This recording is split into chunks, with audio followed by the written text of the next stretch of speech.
You could for sure make the argument that I'm a cult leader. I founded a church back in 2017 called the Bhava Spiritual Mission. I did it on the advisement of my spirit guide. His name is Mons, M-O-N-Z. When he first told me to start a church, I said, absolutely not. No. And then he came back a few days later and he said, Ingrid, you need to start a church because you're going to teach people how to do what you do and you need to protect them. And that's when I clued in. I went, oh, ordained ministers, therapists have their license, but us spiritual workers are out on the bleeding edge. No guidance, no structure, no framework. And I went, okay. So I looked into it. It turns out in the United States, it's really easy to start a church. So I did. I started a church and I started teaching classes. And here's the thing, like, I am super aware of how quickly power will corrupt a person. And I've been around the edges of a number of spiritual communities in my time. I've seen how gross they get, how quickly they are corrupted. I never wanted that for my community. As much as my ego will come popping in and go, ooh, I'm the leader, I'm the boss, I'm the guru. Fortunately, there's a bigger part of me that goes, nah, it ain't about you, Ingrid. It's about the people, it's about the work, it's about spirit. It's about raising the consciousness of the planet, one individual at a time. It's about bringing people home to themselves, to their God, to their inner voice, to their intuition. My goal is for my students to outgrow me. And that's what the leadership team has really embodied. So back to the cult thing, knowing that there's a little piece in every human, including me, who kind of loves power, who kind of loves control, that is imminently corruptible. Me and my board of directors, we have a habit of watching all the cult documentaries we can get our hands on. The latest one is the Mother God one. If you haven't seen that, it's on HBO Max. It's wild. Also gone through and we've watched the Wild Wild Country doc about Osho, Twin Flames Universe, and any other ones that we can get our hands on. And then we talk about it. We get together and during our board meetings, we will talk about these documentaries that we watched.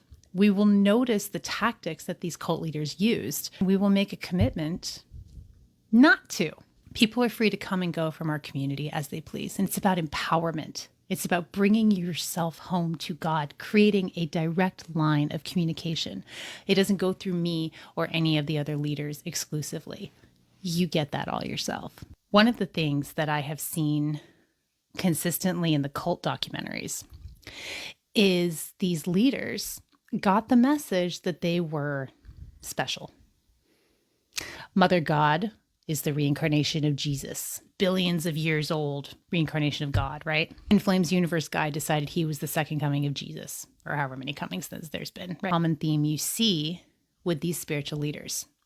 Here's what I think. I've gotten that same message. I have been told I am Jesus by spirit. I am the Buddha. I am so special. I have a Buddha heart. But here's where I think it gets skewed. When I received that message, I understood it, not just me, but we. Humans are so special. Humans embody the Christ consciousness, the heart of the Buddha. We just have to wake up to it. These cult leaders, their ego, power, control, the treacherous base human ego shit that we all possess, me included, it got into the conversation with divine spirit where it shouldn't have. And they misinterpreted that as, I am the chosen one. I am Jesus. And they are. But so are you. And so am I. And so are we. And that's why it's so important to do your healing work as you are embarking on this incredible spiritual journey, as you are mastering your intuition, your connection to divine source.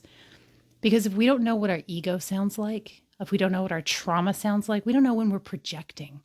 We don't know when the message is getting skewed by our own inner somersaults, trying to other ourselves, make ourselves better or worse in some ways.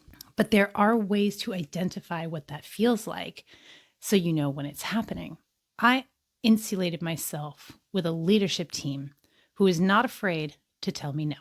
They are not afraid to call me out on my shit. I am open to their advice and their feedback, and they are patient with me when my ego has gotten in the way and I've been resistant to what they have to share. Make sure that we don't fall into the ego story and become the thing we are trying to avoid.